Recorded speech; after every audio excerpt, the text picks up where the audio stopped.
Hello guys and welcome to SteveKnows. I'm not showing my face today because I have been burnt to an absolute crisp. My skin is red raw and I don't think really that should be on camera. I don't want to scare any of you. But I have a ton of virtual reality news stories that I had to share with you, so we're not holding back. Let's begin. So let's start off with the Link Resolution Control update for Oculus Link users. The desktop Oculus application has a version 19 available in the public testing channel.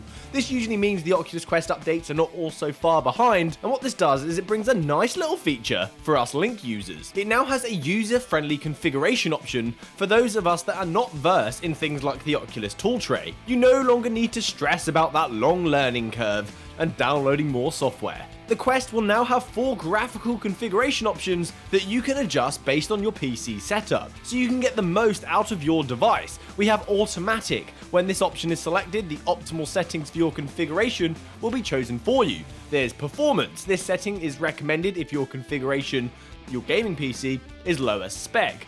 Balance. This setting is recommended if you've got a mid-tier spec setup. And quality. This is if you have a beastie machine and you want to go all out on your visuals, this is the one you choose. You can find it in your devices, Quest, and then graphic options on the desktop application. UploadVR did do some benchmarking since Oculus didn't actually provide details on this.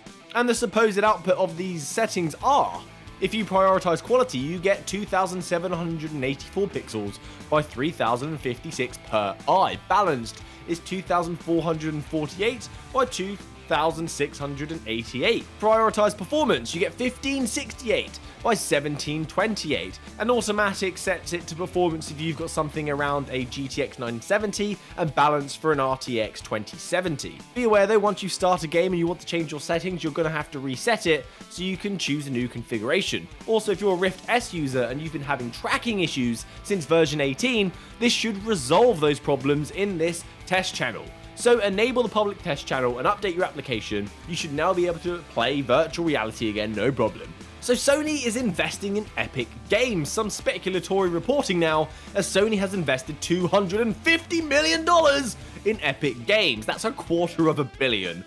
Woo! And reports have been popping up about what this could mean in terms of virtual reality. We know Epic have published virtual reality titles, and Sony are a big virtual reality player. And they also have the Unreal Engine, which is the VR backbone, or at least one of them. So with a partnership blossoming between a big player in the VR space and an enabler of virtual reality game creation, could this give Sony the edge or the preference when Epic are creating design decisions around their game engine or game releases? I personally think this is going to have an impact on the games that PlayStation Virtual Reality supports next generation. And with Unreal Engine 5 and the PlayStation VR 2, that sounds exciting. But time will tell, it may not mean anything. We have new Quest games now, a new game coming to the Oculus Quest that is loved in the community. It's the time-bending murder mystery called Invisible Hours. This was announced on the 10th with a happy birthday to Nikola Tesla. Originally released in 2017, but it's being ported to the Quest. The title of it clearly gives away that it's a whodunit kind of game, with a mechanic that makes it very unique, where you can warp time to uncover clues of the murder mystery.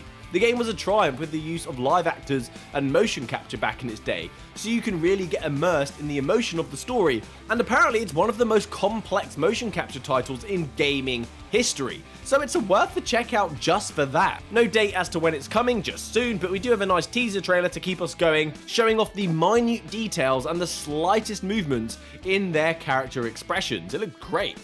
Five Nights at Freddy's is very close now, and we've got a gameplay trailer that shows off the expected visuals for the Oculus Quest with over 1 minute of Quest footage. There are moments where I see the foveated rendering around the edges, but despite that, it definitely looks like a Five Nights at Freddy's game, no denying that. There is obviously a difference in the visuals, but it's not a Robo-Recall different, but it's not a Red Matter level comparison either.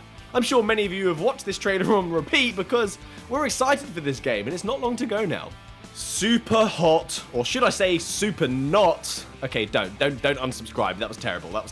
Superhot is getting a sequel, but it's not for us virtual reality gamers. Superhot Mind Control Delete, the Superhot game that is going to be 4 times larger than the original, started off as a DLC, but it then ended up being a large standalone title. There is a trailer out if you want to check it out, and it's expected to be released in July 2020, but after a tweet a couple of days ago, the virtual reality community are saddened. as they said there are no plans for virtual reality at this time. Y'all will know if and when that changes. But it baffles me, why wasn't that their focus in the first place? Virtual reality support made more money as a virtual reality title than it did in its flat screen form. And this game was also a hit, making $2 million in 2 weeks over the Christmas period. Let me know your thoughts on this, as I know I'm really sad because Superhot is a great VR title and I really want to play this. I'm sure it will be coming at some point, but that clearly just wasn't their original focus. Maybe near Christmas, if that's enough time. So let's end this on a good note, and that is to do with Wolfenstein and the Quest. Oh yes! This is a new port from the legendary Dr. Beef, who previously brought us Doom and Half-Life to sideload on our Quest headsets, some of my favourite VR titles. This is going to be a port of Return to the Castle Wolfenstein, allowing us to play this game in full 60OF and wireless freedom on our headset. The mod should include locomotion and turning options as well as comfort options by the time it's fully released. We've been given a great teaser from VR Bumser showing off nearly 6 minutes of gameplay and it looks fantastic! If we get something that resembles this in any way, I'm going to be a happy bunny. A great first-person shooter with a campaign that isn't on rails and a franchise many of us know and love. No date as to when it's coming, but if you want to keep updated on the announcements, they will be updating things on their Discord channel. Die, Nazi! So thanks guys for watching to the end of the video, getting caught up on the latest and greatest in the virtual reality space. Please subscribe to the channel so you don't miss out on next time. Thanks to my patrons, you absolute legends. And remember, happy gaming guys. Good day.